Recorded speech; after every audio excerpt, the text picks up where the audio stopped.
输2次，美国为何想取消中美贸易战？为何说搬起石头砸自己的脚？多次找中国该帮忙。7月2号，彭博社报道称，在致白宫的信函中，有多名共和党参议员呼吁拜登，希望其取消特朗普任期颁布的关税和其他贸易壁垒。这些政策已经影响了包括汽车产业、农业制造业等多个行业。希望结束前任特朗普政府对中国和欧洲发起贸易战所带来的自我伤害。特朗普曾打算借贸易战打压中国，让美国赢2次，但现实是美国输2次。值得一提的是，除了美国国内呼吁取消关税，7月1号，国际货币基金组织发布一份报告，也敦促拜登政府取消对中国进口的一系列商品征收的额外关税。这也是蛮稀奇。美国加大对华关税的时候，怎么不见 IMF 敦促美国取消对华关税？分析称，美国想取消对华关税，但是前期宣传太高调，下不来台，所以找 IMF 给台阶下。这就又有个问题了，美国为何想取消对华关税？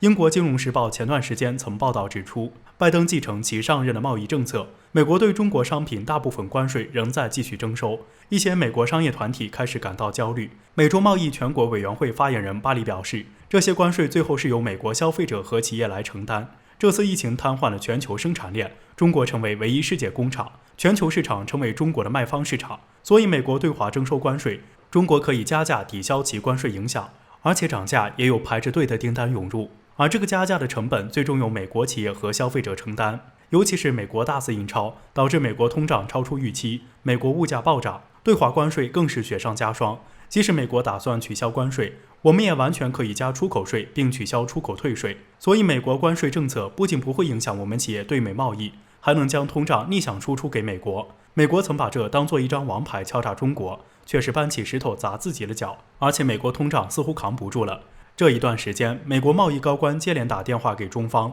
之后白宫又放消息，打算推动美国国务卿布林肯和中国外交部长王毅在 G20 峰会会晤，但是王毅部长并未出席。此外，美国还打算派白宫高官访华。无事不登三宝殿，美国就是想找个体面的理由取消关税，并且找中国接盘，让中国商品稳定国际价格，缓解其国内膨胀。美国多次找中国该不该帮，以前是没办法被迫接盘，并且对美国认识不够深切。现在呢，相信很多人心里已经有了答案，中国必不会让其得逞。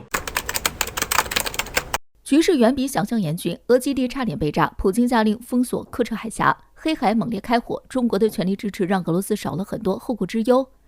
最近，英国闯俄领海遭遇俄开火警告事件，引起北约和俄罗斯紧张对峙。然而，最近北约和俄罗斯一系列军事行动，局势远比想象更严峻。北约想暗地里下手，普京如何反击？在7月2日，白俄罗斯国家通讯社报道称，总统卢卡申科透露，该国挫败了一起袭击位于明斯克地区维列卡的俄罗斯海军第43通讯中心的阴谋。正是西方扶持的这个自卫队组织试图炸毁袭击中心。该中心用于连接俄罗斯与其在大西洋的海军舰艇，将俄罗斯海军司令部传送给在大西洋、印度洋和太平洋执勤的潜艇。此外，还用于信息情报和电子战任务。卢卡申科立即给普京打了电话讨论，所幸2天内参与袭击计划的所有人员仅在2天内就被逮捕。卢卡申科还宣布，由于大量武器从乌克兰输入白俄罗斯，已经指示俄罗斯边防部门彻底关闭白俄罗斯和乌克兰边境。白俄境内一些企图颠覆政权的势力被唤醒，该组织的名称为自卫队，其中德国、美国、乌克兰、立陶宛都参与其中。之前俄罗斯还帮助白俄挫败了一起预谋在白俄罗斯发起政变的军事行动。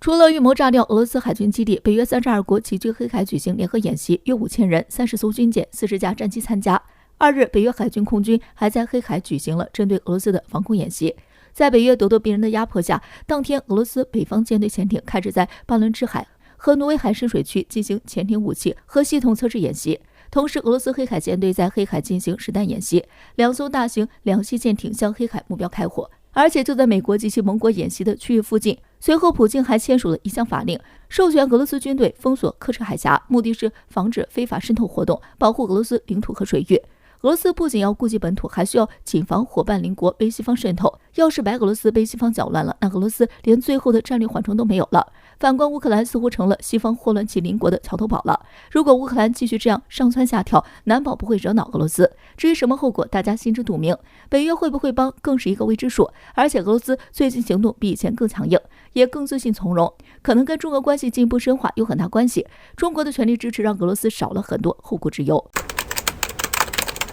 想要俄罗斯的命，先问解放军的枪答不答应。关键时刻，中俄联手发布一则重磅消息，西方大惊失色，完败了。如今，为了遏制中国与俄罗斯，拜登不惜一切代价对中俄进行挑衅恐吓，不管国内多重危机，派出军舰军机前往中国周边海域搞事情，还拉拢其盟友不断闯入俄罗斯的地盘，导致黑海局势越发紧张。尽管俄罗斯军方已经对英国、荷兰等几个国家的军舰进行了开火驱离警告，但不难看出，背后的始作俑者美国并没有打消与俄罗斯继续对抗的念头。有消息显示，以美国为首的32个国家在黑海展开了一场大规模的军事演习，冲着俄罗斯来的意图明显。同时与两个大国进行对抗，拜登显然已经失去理智。从这段时间的一系列举动就可以看出，他是想试图在中俄周边形成一个战略包围圈，不管是想遏制中俄的发展，还是阻止两国进一步合作交流。总之，美国当前的举动是极度危险的，这很有可能加大大国间爆发战争的风险。不过话又说回来，拜登或许也是因为在美俄领导人会晤时丢了面子，没有达到自己原本的目的，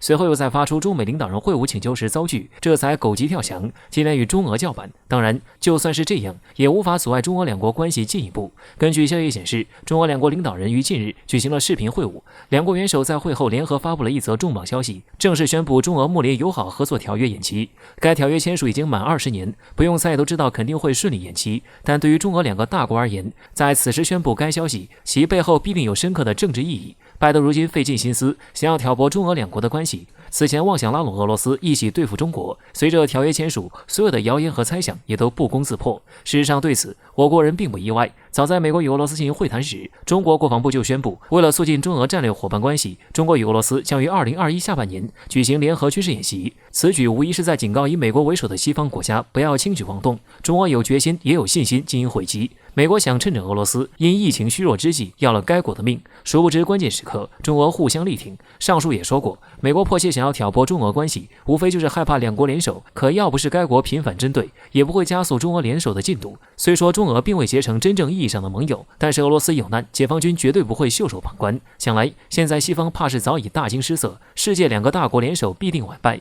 如今就算有心也没胆子，解放军的枪口早已对准美国脑门，敢要俄罗斯的命，中国必先来一枪。同一天，北约大批战机覆盖黑海，普京封锁刻赤海峡，白俄关闭边境，要大变天了，曾向中国发信号。最近，英国闯俄领海事件以及32国在黑海联合演习，导致北约和俄罗斯关系再次出现紧张对峙。在7月2号，北约海空军举行针对俄罗斯的防空演习，出动了大批战机覆盖黑海，北约挑衅愈发危险，而俄罗斯态度愈发强硬，双方误判冲突的风险极大。而在同一天，俄罗斯和白俄罗斯做出异常举动。7月2号，普京签署一项法令，授权俄罗斯军队封锁刻赤海峡保护区周围的领土和水域。俄军将保护刻赤海峡水域桥梁以及连接俄罗斯电网和克里米亚半岛的周边海域。该法令目的防止非法渗透活动，并为俄罗斯在紧急情况下做好准备，创造一条合法通道。北约在俄罗斯家门口咄咄逼人，并且前有英舰非法闯入事先在先，俄罗斯不得不更加谨慎，以防爆发可能的冲突。而在2号当天，白俄罗斯总统卢卡申科突然宣布，一致使俄罗斯边防部门彻底关闭白俄罗斯和乌克兰的边境。根据情报得知，有大量武器从乌克兰输入白俄罗斯，一些试图颠覆政权的势力被唤醒，德国、美国、乌克兰、立陶宛都参与其中。此事被乌克兰否认，并强调从未将来也不会干涉白俄罗斯内政，乌克兰只在支持白俄罗斯人民的合法权益。这套说辞很熟悉，不就是西方搞颜色革命的那一套吗？事实上，乌克兰自废武功已经沦为西方的傀儡。从这件事也可以看出，乌克兰似乎成为了西方祸乱其他国家和地区的桥头堡了，以乌克兰为基地向周边国家传播混乱，而西方借此让俄罗斯周边甚至俄罗斯国内乱起来。在4月份的时候，白俄罗斯就和俄罗斯一起揭露，有人预谋在白俄发动军事政变，俄罗斯及其周边局势可能又要大变天了。那些靠西方扶植并企图颠覆政权的势力蠢蠢欲动，而西方更是无孔不入，在俄边境防火。前不久，白俄罗斯第一副总理尼古拉斯诺普科夫曾被表态，白俄在实践中感受到中国朋友友好支持的可靠肩膀。中国反对欧盟制裁白俄所采取的坚定立场，将让两国铁一般的兄弟情谊和全天候伙伴关系更紧密团结一起。我们总统也一再表示，白俄正向中国学习，与中国一起为未来发展铺平道路。分析称，白俄强调双方背靠背的友好关系，是在向中国释放信号，寻求中国各方面支持。而白俄最应该向中国学习的是，无论经历怎样的困境和变局，只要一心为国家发展，必将走向平稳的道路。